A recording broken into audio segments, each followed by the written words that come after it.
அனைத்து வாசக அன்பர்களுக்கும் ஸ்ரீ பாலமுருகன் ஜோதிடாலயத்தின் அன்பு வணக்கங்கள். இன்றைக்கி நம்ம பேச போகிறது பஞ்சாங்கம். நம்ம சேனலில் பார்த்தீங்கன்னா ரெகுலராக இன்றைய பஞ்சாங்கம் அப்படின்னு சொல்லிட்டு டெய்லி காலையில் எல்லாருக்கும் வர்றது மாதிரி அந்த வாட்ஸ்அப் குரூப்பில் இருக்கிறவங்களுக்கு எல்லாருக்கும் வரும். அதே மாதிரி சேனல் பார்க்குறவங்க பார்த்தீங்கன்னா நைட்டு 10 மணிக்கே அப்லோட் பண்ணி விட்ருவோம். அப்போ இந்த பஞ்சாங்கம் ஏன் இந்த பஞ்சாங்கத்துக்கு நான் இவ்வளோ முக்கியத்துவம் கொடுக்குறேன் அப்படின்னு பார்த்தீங்கன்னா, நம்ம தாத்தா பாட்டங்கள்லாம் இருக்காங்க இல்லையா, கிராமத்துப்புற வாழ்க்கைகள் முன்னாடி இப்போ அவங்கெல்லாம் பார்த்தீங்கன்னா இந்த பஞ்சாங்கத்தை பார்த்தே தான் வாழ்க்கையை நகர்த்துவாங்க. இந்த காலையில் எந்திரிச்ச உடனே எல்லார் வீட்லேயும் பஞ்சாங்கம் இருக்கும். அந்த பஞ்சாங்கத்தை பார்த்து தான் அவங்க அந்த வாழ்க்கையை நகர்த்துவாங்க. இன்றைக்கி என்ன செய்யணும், என்ன செஞ்சால் சக்ஸஸ் ஆகும், ஓகேங்களா, இது செய்யலாமா செய்யக்கூடாதா, இப்படிங்கிறதெல்லாம் பார்க்குறதுக்காக உள்ள ஒரு விஷயம் தான் இந்த பஞ்சாங்கம். பஞ்ச அப்படிங்கிறது சான்ஸ்கிரிட் வேர்டு. அதுக்கு தமிழ் அர்த்தம் அப்படின்னு பார்த்தீங்கன்னா 5 என்று பொருள், ஓகேங்களா. அப்போ 5 அங்கங்களை கொண்டதே பஞ்சாங்கம். இப்போ 5 அங்கங்களை கொண்டதே பஞ்சாங்கம் இல்லையா. அப்போ அது என்னென்ன அங்கங்கள் அப்படின்னு பார்த்தீங்கன்னா, வாரம்ங்கிறது கிழமை, ஓகேங்களா. வட இந்தியாவுக்கெல்லாம் போனீங்க அப்படின்னா சோமவார், சுக்கிரவார், சனிவார், குருவார் அப்படின்னு சொல்லுவாங்க. அப்போ வார் அப்படிங்கிறது வாரத்தோட மறிவு தான் வாரம். அப்போ வாரம் அப்படிங்கிறது நம்ம முதல்ல பார்க்குறது. வாரம் அப்படிங்கிறது நாள், ஓகேங்களா. இன்றைக்கி என்ன நாள், இன்றைக்கி ஞாயிற்றுக்கிழமையா, திங்கக்கிழமையா, செவ்வாய்க்கிழமையா, புதன்கிழமையா அப்படின்னு பார்க்குறதுக்கு பேர் கிழமை. அப்போ இந்த கிழமை அப்படிங்கிறத நம்ம எதுக்கு பார்க்கணும் அப்படின்னு பார்த்தீங்க அப்படின்னா, ஜாதகத்தில் ஒவ்வொரு ஜாதகருக்கும் ஒவ்வொரு நாள் ஆகாத நாள் அப்படின்னு இருக்கும். அதுக்கு பேர் திதி சூனியம் அப்படின்னு சொல்லுவாங்க. சூனியம் வச்சுக்கிறதுன்னு கேள்விப்பட்டிருப்பீங்க. இப்போ சூனியம் அப்படின்னாலே என்ன, ஒன்றும் இல்லாமல் போகிறது. ஸோ இப்போ அந்த நாளில், அந்த திதி சூனியம் இருக்கிற நாளில் அந்த ஜாதகர் எந்த ஒரு புது செயலையும் இல்லை எந்த ஒரு செயலை செஞ்சாலும் அது எங்கே முடியும் அப்படின்னா சூனியமாக முடியும். அதனால் அந்த நாளில் அதை செய்யக்கூடாது அப்படிங்கிற ஒரு காரணத்துக்காக அந்த வாரம் அப்படிங்கிற ஒரு விஷயம். அப்போ அந்த நாளில் எந்த ஒரு விஷயத்தையும் அவங்க செய்யாமல் இருக்கணும் அப்படிங்கிறது அதோட ஐதீகம். அப்போ வேலைக்கே போகாமல் வீட்டில் இருக்க சொல்கிறியா அப்படின்னு கேட்டிங்கன்னா அப்படி கிடையாதுங்க. ஒரு குடும்பம் அப்படின்னா இன்றைக்கி நியூக்ளியர் ஃபேமிலி அப்படின்னு சொல்லிட்டு 4 பேர் இருக்காங்க, ஓகேங்களா. புருஷன் பொண்டாட்டி பிள்ளைகள் 2, சில குடும்பத்தில் ஒரே ஒரு குழந்தை. முன்னாடி எப்படி கிடையாது, கூட்டு குடும்பமாக இருப்பாங்க. அப்போ கூட்டு குடும்பத்தில் பார்த்தீங்கன்னா எத்தனை பேர் இருப்பாங்க, குறைஞ்சபட்சம் ஒரு 10 பேர் இருப்பாங்க. அப்போ 10 பேருக்கும் பார்த்தீங்கன்னா அந்த திரிசூனியம் ஒவ்வொரு நாள் 7 நாள் தானே இருக்குது. 7 நாளில் ஏதாவது ஒரு நாள் தான் திரிசூனியம் இருக்கும், சரிங்களா. அப்போது யாருக்கு அந்த கிழமை நல்லா ஃபேவர் பண்ணுறதோ அவங்க கையால் அந்த வேலையை தொடங்குவாங்க, புரியுதுங்களா. அப்போது அவங்களோட திரிசூனியம் இல்லாத ஒருத்தரோட கையால் ஒரு வேலையை தொடங்கும்போது அது சக்ஸஸ் ஆகிடும். அவங்க ஆரம்பித்து விட்டு போயிடலாம், அதுக்கப்புறம் யாருனாலும் போய் செய்யலாம், ஓகேங்களா. எனக்கு இருக்குது அப்படிங்கிறதுக்காக நான் பேசாமல் உட்காந்துட்டு இருக்க முடியுமா, இருக்க முடியாது இல்லையா. அப்போ என் குடும்பத்தில் இருக்க ஒரு ஆளை வச்சு அந்த தொழிலை ஆரம்பிச்சுட்டு அவங்கள போக சொல்லிவிட்டு அதுக்கப்புறம் நான் வேலையை பார்த்தேன் அப்படின்னா அது சக்ஸஸ் ஆகும், ஓகேங்களா. இதுக்காக தான் இந்த பஞ்சாங்கத்தில் வாரம் அப்படிங்கிறது. அப்போ திதி அப்படிங்கிறது நம்மளுக்கு சுக்லபட்சம் அமரபட்சம்னு சொல்லுவோம், ஓகேங்களா. திதி அப்படிங்கிறது பிரதமை திதி, துவிதியை திதி, திருதியை திதி, பஞ்சமி திதி, ஓகேங்களா, சஷ்டி, சப்தமி, அஷ்டமி, நவமி, தசமி, ஓகேங்களா, சதுர்த்தசி, இப்படி கிட்டத்தட்ட 14 வளர்பிறை திதிகள், 14 தேய்பிறை திதிகள். இதில் பௌர்ணமியும் அமாவாசையும் சேர்த்துக்கிட்டிங்கன்னா டோட்டலாக 30 நாள் வரும், ஓகேங்களா. மொத்தம் எத்தனை நாள் வருது, 30 நாள் வரும். அப்போது 30 நாளுக்கும் ஒரு நாளுக்கு ஒரு திதி அப்படிங்கிறதா இந்த பஞ்சாங்கத்தோட 2வது அங்கம். ஸோ இதை நம்ம பார்த்து நம்ம சில பண்ணலாம். சிலவங்களுக்கு இப்போ திதி அப்படின்னு பார்த்தீங்கன்னா பிரதமை திதி அப்படிங்கிறதுல எந்த இது செய்யக்கூடாது, அது நல்லா இருக்காது அப்படிம்பாங்க. அதே மாதிரி பஞ்சமி அப்படிங்கிறது பெஸ்ட்டும்பாங்க, சரிங்களா. அதே மாதிரி ஏகாதசி, வைகுண்ட ஏகாதசி, அதே மாதிரி சதுர்த்தசி, ஓகேங்களா. இப்படி திதிகள் இருக்குது.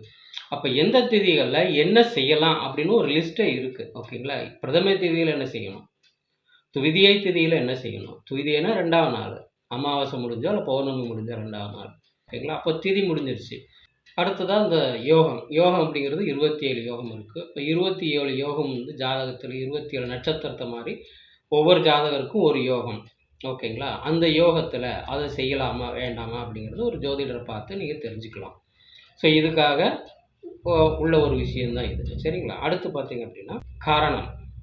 அப்ப கரணம் அப்படிங்கிறது வந்து நம்ம வாழ்வியல்ல ரொம்ப பழந்தமிழர் வாழ்வியல்ல பார்த்தீங்கன்னா, இந்த கரணம் அப்படிங்கிறது வந்து வாழ்க்கையோட ஒரு அங்கமா அதுவே பயணிச்சுக்கிட்டே இருக்கும். ஒரு வீட்ல பார்த்தீங்கன்னா, ஒரு ஆடு இருக்கும், மாடு இருக்கும், கோழி இருக்கும். ஓகேங்களா? பன்றி வளர்ப்பாங்க. சரிங்களா? அதுமாரி வீட்டு முகப்புல பார்த்தீங்க அப்படின்னா, ஒரு சிங்கத்தோட அ ச சிங்கத்தோட உருவத்த வரைஞ்சு வச்சிருப்பாங்க. இல்ல ஒரு புலியோட உருவம் வரைஞ்சு வச்சிருப்பாங்க. சிலவங்க வந்து புலி நகத்தால ஆன ஒரு டாலர் போட்டிருப்பாங்க. ஓகேங்களா? ஸோ இதெல்லாம் என்ன அப்படின்னா, இதெல்லாம் இந்த கரணநாதன் அப்படின்னு சொல்லிட்டு இருக்கு. ஒவ்வொன்னுக்கும் ஒரு கரணம் இருக்கு. கிட்டத்தட்ட 11 கரணம் இருக்கு. ஏன்னா ஜாதகம் இருக்கிறவங்க எல்லாருக்குமே இந்த 11 கரணத்துக்குள்ள தான் வருவாங்க. அப்ப இந்த 11 கரணங்கள் அப்படிங்கிறது வந்து ஒரு மனுஷனோட வாழ்க்கையில ரொம்ப அழகா வேலை செய்யும். அப்ப இந்த அழகா வேலை செய்றதுக்காக நம்ம வாழ்வியலோட சேர்ந்து என்ன பண்ணாங்கன்னா, வீட்டுல பார்த்தீங்கன்னா, யானை படம், மான் படம், ஒரு குதிரை படம், ஓகேங்களா? அதே மாரி வந்து ஒரு தேரோட படம். இதெல்லாம் ஒரு வீட்ல வந்து படம் வந்து வச்சிருப்பாங்க. ஓகேங்களா? இதெல்லாம் சும்மா வச்சுக்கிட்டு இருக்கிறதில்ல. ஓகேங்களா? இப்ப நீங்க உங்களோட கரணம் அப்படிங்கிறது வந்து பவம் அப்படின்னு வச்சுக்கோங்களேன். பவம்னா சிங்கம். அப்ப சிங்கத்த நீங்க அடிக்கடி பார்க்கும்போது, காலைல எந்திரிச்சோனே சிங்கத்த பார்க்குறீங்க. சிங்கம் மூஞ்சி பார்க்குறீங்க. இல்ல சிங்கத்த பார்க்க உங்களோட கரணநாதன் வந்து வேலை செய்ய ஆரம்பிப்பாரு. அப்ப வேலை செய்ய ஆரம்பிக்கும்போது, உங்களோட மற்ற விஷயங்கள் எதுனாலும் தடைப்பட்ட விஷயங்கள் ஒவ்வொன்னா வந்து சரியாகிக்கிட்டே வரும். ஓகேங்களா? கரணநாதன் அப்படிங்கிறது ரொம்ப முக்கியம். அப்போ கரணநாதன் நம்ம பார்த்துக்கிட்டே இருக்க, நம்மளோட வாழ்க்கையில வந்து வாழ்க்கை தரம் உயர்ந்துகிட்டே இருக்கும் அப்படிங்கிறது தான் இந்த ஜோதிடத்தோட அடுத்த அங்கம். அது கரணநாதன், கரணம். ஓகேங்களா? 11 கரணம் சொல்லியிருக்கிறேன். அது என்னென்ன கரணம் அப்படின்னு பார்த்துட்டு, அந்த கரணத்த நீங்க ஆக்டிவேட் பண்ணும்போது, உங்களுக்கு என்ன ஆகும் அப்படின்னா, உங்களுக்கு நல்ல விஷயங்கள் மட்டுமே நடக்கும். கெட்ட விஷயங்கள் வந்து அப்படியே செயலிழந்து போகும். சரிங்களா? இது கரணநாதன். ஸோ இப்படி வாழ்க்கையில இருக்கிற ஒரு 5 அங்கங்கள் இருக்கு இல்லையா? அந்த பஞ்ச அங்கங்கள நம்ம டெய்லி பார்த்துட்டு, அதுக்கு ஏத்த மாரி நம்ம வாழ்வியல மாத்தி அமைச்சுக்கிட்டோம்னு வச்சுக்கோங்களேன், வாழ்க்கையில எப்பவும் ஏறுமுகமாவே இருக்குமே ஒழிய, இறங்கு முகம் அப்படிங்கிறது வந்து ம் நாளாக நாளாக மட்டுப்படும் அப்படிங்கிறது தான் இந்த பஞ்சாங்கம் படித்தலோட ஒரு முக்கியமான விதி. ஓகேங்களா? இது ஏன் அப்படி நான் சொல்றேன் அப்படின்னா, நான் மொத ஜோதிடம் கத்துக்க போம்போது, வாழ்க்கையில ரொம்ப நொந்து நூலாகி தான் ஜோதிடம் கத்துக்கணும். ஏன்னா நெறைய ஜோதிடர்ட்ட போய் பார்த்தேன். எல்லாருமே வந்து ஒவ்வொருத்தரும் ஒவ்வொரு இத சொன்னாங்க. அதுக்கப்புறம் ஒரு காலகட்டத்தில நம்மளுக்கே வந்து வெக்ஸ் ஆயி போயி, சரி நம்மளே கத்துக்கலாம் அப்படின்னு சொல்லிட்டு ஒரு நல்ல குருவா தேடி அப்படி போயிட்டு நம்ம ஒரு குருவ பார்த்து நம்ம கத்துக்கிட்டு இருக்கும்போது, அந்த குரு வந்து ஒரு 4வது பாடத்தில தம்பி இந்த மாரி பஞ்சாங்கம்னு இருக்கு. இத நீங்க ரெகுலரா படிச்சுக்கிட்டே வந்தீங்கனாலே, உங்க வாழ்க்கையில இருக்கிற அத்தன தோஷங்களும் நிவர்த்தி ஆயிடும். ஓகேங்களா? கிரக தோஷம் ஆகட்டும், ஓகேங்களா? ஒரு மனை தோஷமாகட்டும், இல்ல குடும்ப தோஷம், கலத்தர தோஷம், தோஷங்கள் கிட்டத்தட்ட நெறையா இருக்குங்க. நாக தோஷம் இருக்கு. ஓகேங்களா? இப்படி எந்த தோஷமா இருந்தாலும், நீங்க டெய்லி இந்த பஞ்சாங்கத்த காலையில எந்திரிச்ச உடனே படிச்சுட்டு வாங்க. அப்படி படிக்க உங்கள் தோஷங்கள் வந்து நிவர்த்தியாகும். அது மட்டும் இல்லாம உங்க வாழ்க்கையில வந்து படிப்படியா இருக்கிற தடைகள் அகன்று, நீங்க நல்ல நிலைமைக்கு வந்துரலாம் தம்பி அப்படின்னு சொல்லிட்டு என்னோட குரு உபதேசம். ஓகேங்களா? என் கூட நெறைய பேர் படிச்சாங்க. அதெல்லாம் அவங்க எடுத்துக்கிட்டாங்களா அப்படிங்கிறது எனக்கு தெரியாது. நான் மட்டுமே அத எடுத்துக்கொண்டு ஓகேங்களா, டெய்லி அவரு சொன்ன மறுநாள்ல இருந்தே நான் யூடியூப் சேனல்ல அதுக்கு முன்னாடி யூடியூப் சேனல் இருந்துச்சு. பஞ்சாங்கத்த பத்தி பேசல. மற்ற விஷயத்த பத்தி பேசிட்டு இருப்பேன். அதுலருந்து என்னாச்சு அப்படின்னா, பஞ்சாங்கம் டெய்லி போட்டே ஆகணும் அப்படிங்கிற ஒரு ஒரு இதுல டெய்லி நான் போட்டுக்கிட்டு தான் இருக்கேன். தவிர்க்க முடியாத சூழ்நிலையினால 1, 2 நாட்கள் விட்டு போயிருக்கலாமே தவிர, மற்றபடி தினமும் இந்த பஞ்சாங்கத்த நான் போட்டுக்கிட்டு தான் இருக்கிறேன். இந்த பஞ்சாங்கம் அப்படிங்கிறது வந்து ஒவ்வொருத்தருக்கும் உபயோகப்படணும் அப்படிங்கிறது தான் என்னோட தலையாய நோக்கம். எல்லாரும் இந்த பஞ்சாங்கத்த டெய்லி கேளுங்க. ஓகேங்களா?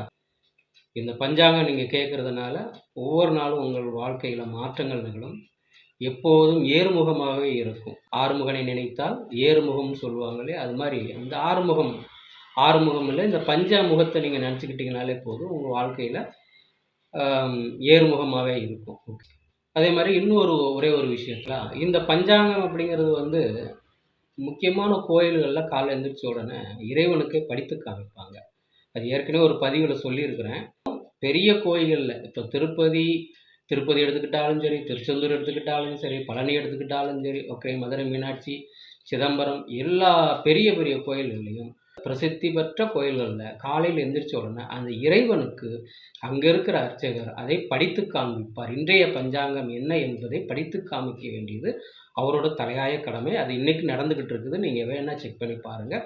அப்போ இறைவனே ஒருத்தருக்கு அனுகிரகம் பண்ணணும் அப்படின்னா அவர் பஞ்சாங்கத்தை பார்த்து தான் பண்ணிக்கிட்டு இருக்கிறாரு. அதனால தான் நம்ம முன்னோர்கள் இந்த பஞ்சாங்கத்தை வாழ்க்கையில் டெய்லி நீங்கள் ஒவ்வொரு வீட்லேயும் இருக்கணும், இதை ஃபாலோ பண்ணுங்க அப்படின்னு சொன்னாங்க. எல்லோரும் இதை கடைபிடித்து வாழ்க்கையில் வெற்றி பெற எல்லாம் வல்ல முருகப்பெருமானை வணங்கி வாழ்த்தி விடைபெறுகிறேன். நன்றி, வணக்கம், சுபம்.